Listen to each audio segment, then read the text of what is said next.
যে কোনো বোলারের স্বপ্ন থাকে ইনিংসের প্রথম বলে উইকেট তুলে নেয়ার, আর সেটা যদি বিশ্বকাপের মতো মঞ্চে হয় তাহলে তো ইতিহাসের পাতায় নাম তোলার সুযোগ পেয়ে যান। বিশ্বকাপে এই কীর্তি সর্বপ্রথম কে গড়েছিলেন জানেন? বাংলাদেশের সাবেক অধিনায়ক মাশরাফি বিন মর্তুজা। প্রথম ২০১৪ বিশ্বকাপে এই কীর্তি গড়েন। টি-20 বিশ্বকাপ ইতিহাসে প্রথমবারের মতো প্রথম বলেই উইকেট নিয়ে ইতিহাসের পাতায় নাম লেখান টাইগার পেসার মাশরাফি বিন মর্তুজা।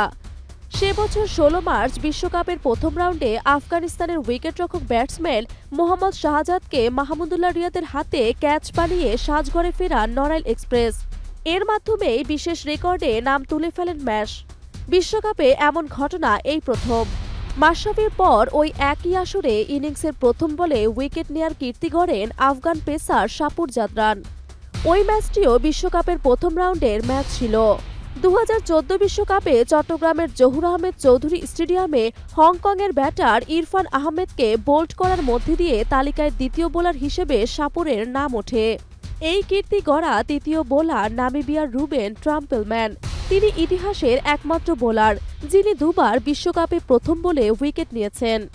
এর মধ্যে প্রথমবার ২০২১ বিশ্বকাপে আবুধাবিতে স্কটিশ ওপেনার জর্জ মানসির স্ট্র্যাম উড়িয়ে তালিকায় নিজের নাম তোলেন রুবেন।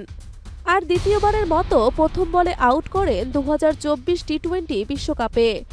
আসরের উদ্বোধনী দিনে ২ জুন বার্বাডোজে ওমানের ব্যাটার কাশ্যপ প্রজাপতিকে এলবিডব্লিউ আউট করেন রুবেন ট্রাম্পেলম্যান।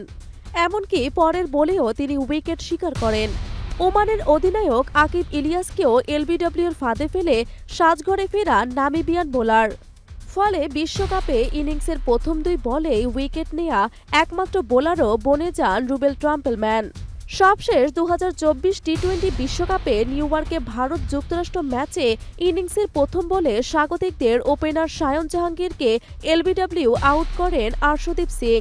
এর মাধ্যমে চতুর্থ বোলার হিসেবে বিশেষ এই রেকর্ডের নাম ওঠান ভারতীয় এই পেসার।